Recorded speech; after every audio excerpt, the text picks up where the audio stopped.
नमस्कार प्यारे साथियों, आज हम बात करेंगे पंचायती राज के इस वीडियो के अंतर्गत नगर पालिका के कार्यों के बारे में।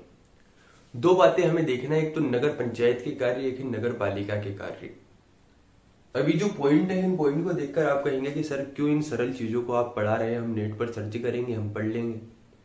तो आपको अगर ऐसा लगता है कि आपको नेट पर सर्च करके नगर पालिका के कार्य पढ़ने में सुविधा ज्यादा है, तो निश्चित तौर पर आप वीडियो को यहीं पर देखना बंद कर सकते हैं, आप वहां पर पढ़ सकते हैं। लेकिन आपको लगता है कि नहीं सर, हमें सिलेक्शन लेना है, हमें डिटेल में समझना है कि क्या केवल ये पॉइंट लिख देने से काम हो जाता है या वास्तव में इनके अंतर्गत और भी चीजें पढ़ना है, तो आपको चैनल पर रुकना होगा, अच्छे से चीजों को समझना होगा। सफलता आपको ये 1 मिनट 5 सेकंड 10 सेकंड पढ़ने से नहीं मिलेगी, लगातार प्रयास से मिलेगी। अनवरत आपको कठिन परिश्रम करने होंगे, लगातार परिश्रम करने होंगे, खुद को तपाना होगा, जब जाकर ही सफलता मिल पाएगी। तो देखिए, नगर पालिका के कार्यों के बारे में हम चर्चा करेंगे। और एक बात और आपको ध्यान रखना है, इन पॉइंट को रटना नहीं है, समझना है। क्यों? क्योंकि प्रश्न ये पूछा जाएगा कि निम्नलिखित में से कौन सा नगर पालिका का कार्य नहीं है। तो इसमें 3 ऑप्शन तो दे दिए जाएंगे नगर पालिका के कार्य के, और एक ऑप्शन दे दिया जाएगा नगर पंचायत के कार्य के। तो आपको बहुत डिटेल में और बहुत ध्यान से बात को सुनना है। अभी आप ऐसी स्थिति में है कि कंसंट्रेशन से नहीं पढ़ पा रहे, तो बंद कर दीजिए वीडियो, शाम को देख लेना, सुबह देख लेना, लेकिन जब भी देखे बहुत ध्यान से बातों को सुनना है। नगर पालिका के कार्य में सबसे पहली बात यह आती है कि यहाँ पर बहुत सारे इसके कार्य होते हैं, जिसमें कुछ प्रमुख कार्य ये हैं कि इसका एक कार्य होता है गरीबी उन्मूलन कार्यक्रम। देखिए, एक बात आती है उन्मूलन। उन्मूलन का क्या अर्थ होता है?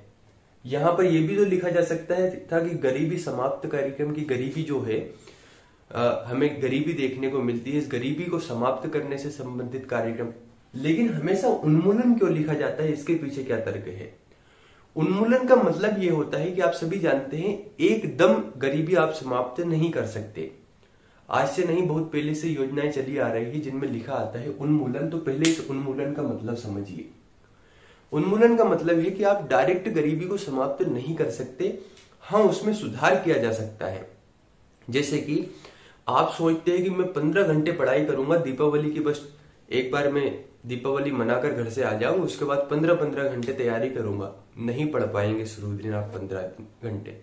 धीरे धीरे प्रयास करेंगे, रेगुलर रहेंगे, बार बार प्रयास करेंगे। पहले आप असफल भी होंगे, हो सकता है किसी दिन आप 2 घंटे पढ़े, किसी दिन 10 घंटे भी पढ़ ले, और किसी दिन पढ़ ही नहीं पा रहे। कहने का मतलब यह है कि एक जो गरीबी है, इस गरीबी से उभरना, इस गरीबी से विकास की ओर जाना, यहां पर इस प्रकार से काम होगा। ये नहीं कि आप गरीबी को एकदम ही समाप्त कर देंगे, वो पॉसिबल नहीं है। कहते हैं पॉसिबल हर चीज है, असंभव कुछ नहीं है। लेकिन मेरा मतलब यह है कि एकदम आप गरीबी समाप्त नहीं कर सकते, इसलिए इसका मतलब होता है उन्मूलन। यानी धीरे धीरे हमें चीजों की ओर बढ़ना है, धीरे धीरे विकास की ओर बढ़ना है। तो नगर पालिका का पहला कार्य होता है गरीबी उन्मूलन कार्यक्रम। यानी जो समाज में एक गरीबी आपको देखने को मिलती है, इसके संबंध में हमें कार्यक्रम चलाने होंगे। और इसी से संबंधित ये 3 पॉइंट आप मान सकते हैं। हो सकता था आप बुक पढ़ते तो आपको समझ में नहीं आता कि यार ये 3 पॉइंट क्या है, लेकिन जब मैं पढ़ाता हूं तो मेरा हमेशा मानना है कि लिंक करके चीजों को पढ़िए, तो हमेशा आपके माइंड में ऐसे ही याद रहे। गरीबी उन्मूलन कार्यक्रम का मतलब हमें ऐसे कार्यक्रम चलाना है जिससे गरीबों का हित हो सके। तो आप दूसरा पॉइंट पढ़ रहे होंगे यहाँ पर कि जो कमजोर वर्ग है, इस कमजोर वर्ग के हित की रक्षा करना। तो कैसे करेंगे आप? कहने का मतलब, जब आप इस गरीबी कार्यक्रम को चला रहे हैं, गरीबी उन्मूलन कार्यक्रम को चला रहे हैं, तो इन कमजोर वर्ग के हितों की रक्षा करना भी आपका काम होना चाहिए। और ये कब हो पाएगा? जब आप सामाजिक और आर्थिक दोनों विकास पर ध्यान देंगे। सोचकर देखिए कितना अच्छा हमारा संविधान लिखा गया है कि हर पॉइंट एक दूसरे से लिंक हो रहा है। जहां पर पहला पॉइंट था गरीबी उन्मूलन की, हम तो समझ रहे थे केवल गरीबी का उन्मूलन होना चाहिए, केवल गरीबी उन्मूलन कार्यक्रम होना चाहिए। लेकिन जब आप गरीबी उन्मूलन से संबंधित कोई कार्यक्रम चलाएंगे, कोई ऐसा कार्यक्रम आपने चलाया जो सामाजिक दृष्टि से अच्छा है, जो आर्थिक विकास की दृष्टि से अच्छा है, आपको लग रहा है कहीं ना कहीं रोजगार की व्यवस्था करनी चाहिए, जिसके संबंध में ये योजना हमने चलाई है, जो गरीबों के लिए है, जो कमजोर वर्ग के लोगों के लिए है, तो वो आ गया आर्थिक विकास में। आपको लग रहा है कि समाज में कोई ऐसी कुरीतियां हैं, ऐसी कोई अवधारणाएं हैं जो पुराने टाइम से चली आ रही है, प्राचीन काल से चली आ रही है। ये सामाजिक परंपरा को, ये जो कुरीति है, परंपरा से मेरा मतलब यहाँ पर वह गलत कुरीतियां जो लगती है कि समाज की दृष्टि से सही नहीं है। हो सकता था पहले के जमाने में वो सही हो, लेकिन आज के जमाने में सही नहीं है। तो उसके संबंध में सामाजिक दृष्टि से ऐसे कार्यक्रम चलाना, तो हमने देखा कि गरीबी उन्मूलन से संबंधित कार्यक्रम चलाया तो आर्थिक विकास हो गया, और जब आर्थिक विकास होगा तो कमजोर वर्ग के हितों की रक्षा अपने आप ही होगी। सामाजिक विकास होगा तो ये भी यहां पर कार्य करेगा कि कमजोर वर्ग के हितों की रक्षा यहां पर होगी। तो चीजों को लिंक करके पढ़िएगा। कहने का मतलब नगर पालिका का एक कार्य यहाँ पर गरीबी उन्मूलन कार्यक्रम चलाना है, वहीं पर कमजोर वर्ग के हितों की रक्षा भी करनी है। और ये तभी पॉसिबल होगा जब केवल आप आर्थिक विकास पर ध्यान नहीं देंगे बल्कि सामाजिक विकास पर भी ध्यान देंगे। जैसे जब आप प्राचीन इतिहास को पढ़ते हैं या मध्यकालीन इतिहास को पढ़ते हैं तो बहुत सारी कुरीतियां देखने को मिलते हैं। सोचकर देखिए, जब हमारे वेदों की रचना हुई तो वेदों की रचना के समय पर कुरीतियां नहीं थी। वेदों के टाइम पर जब आप पढ़ते हैं ऋग्वेद में, और ऋग्वेद के बाद उत्तर वैदिक काल की जब हम बात करते हैं तो वहां पर स्त्रियों का इतना मान सम्मान होता था। वहां पर कुछ समितियां होती थी जिनमें स्त्रियां भाग लेती थी। सोचकर देखिए कि आज से 5000 वर्ष पूर्व, 4000 वर्ष पूर्व व्यक्ति की कितनी सही मनोदशा होती थी कि स्त्रियों के द्वारा वेद पठन किया जाता था, वेदों को लिखा जाता था, वेदों को पढ़ा जाता था। बहुत सारी स्त्रियों के आप नाम पढ़ेंगे जब आप वैदिक काल या यहाँ पर उत्तर वैदिक काल का अध्ययन करेंगे कि वहां पर अपाला, घोषा, मुद्रा, इसके साथ विश्वारा, ये सभी स्त्रियां बहुत सारी आपको देखने को मिलेगी जो यज्ञ कार्य में भाग लेती थी। यज्ञ होता था तो उसमें भाग लिया जाता था। यही स्त्रियां वहां पर वेदों का पठन करती थी, पढ़ाने का कार्य करती थी। सभा समिति विदत, जिस प्रकार से आज आप समितियों को देखते हैं कि ग्राम पंचायत की ये समिति है, मंडल पंचायत की ये समिति है, राज्य सरकार के संबंध में ये समिति है, ये मंत्रालय आता है, ठीक ऐसे ही उस समय राजा को परामर्श देने के लिए, राजा को कार्य करवाने के लिए कुछ समितियां बनाई जाती थी, जिनमें 3 समिति प्रमुख थी। एक का नाम था सभा, एक का नाम था समिति और एक का नाम था विदत।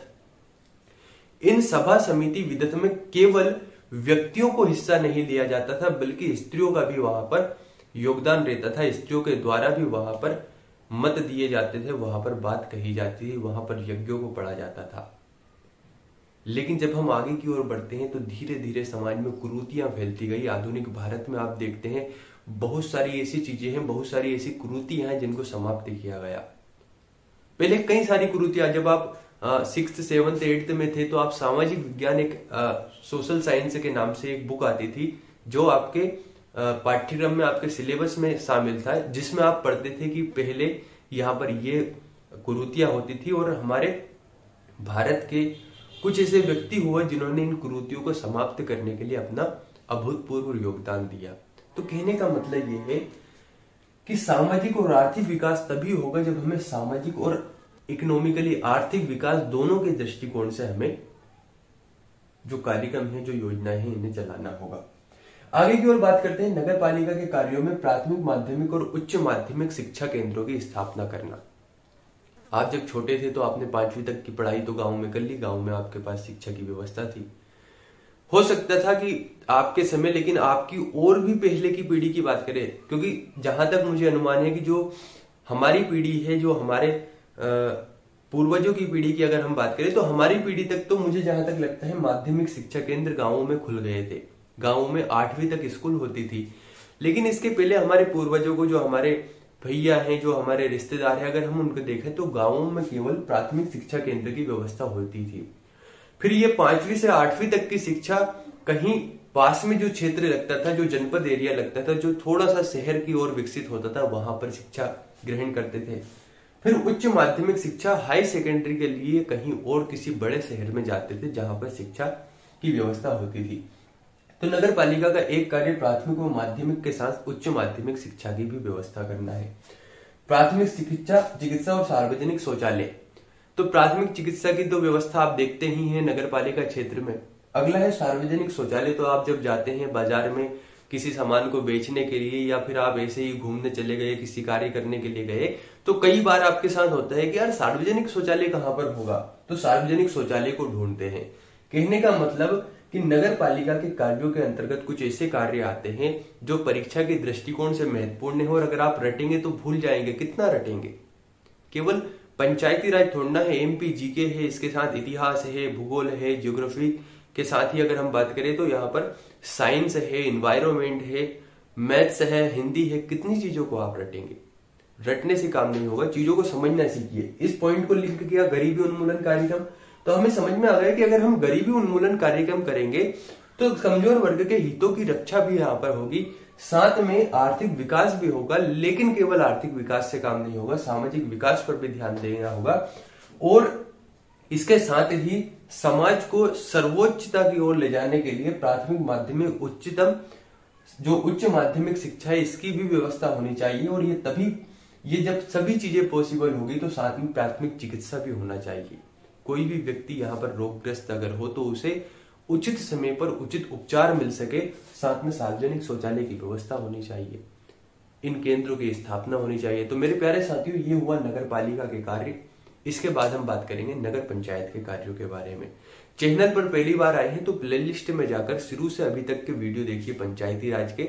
अगर आप इनको देख लेते हैं तो पंचायती राज तो आपका ऐसा होगा कि कोई व्यक्ति अगर पंचायती राज में बात करेगा ना आपसे, तो वे दूसरी बात करने की भी नहीं सोचेगा। उसको आपकी नॉलेज से ही डर लगने लगेगा कि यार इसके नॉलेज के आगे मेरा तो कुछ भी नॉलेज नहीं है, मेरा कैसे सिलेक्शन होगा। तो पहली बार आए हैं तो चैनल को लाइक सब्सक्राइब जरूर करें। बहुत बहुत धन्यवाद।